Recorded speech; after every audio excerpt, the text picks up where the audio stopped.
மசாலாவை அம்மியில அரைச்சு அப்படியே தூக்கி எண்ணெயில போட்டு பொரிச்சு நம்ம அம்மா வறுத்தா ஒரு 100 வீட்டுக்கு மணக்கும் பாரு.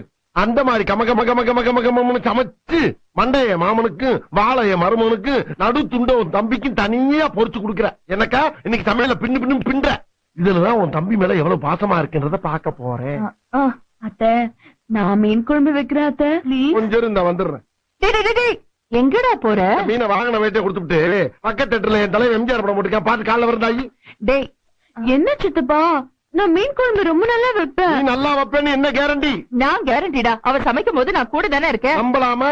நம்பலாம். சரிதா வச்சு கொடுத்தா நீயே வாங்கிக்கோ. அக்கா போயிட்டு ஒரு 5 நிமிஷத்துல வந்துருவா. 5 நிமிஷத்துல என்னடா பண்ண முடியும்? சரி கூட ஒரு 5 நிமிஷம் சென்று வர்றேன். மீனை பச்சையா பாக்கும் போதே நாக்கு துடியா துடிக்குதே. ஏன்டா பூனை கருவாடு கலையிற மாதிரி அலையிற? போடா போடா.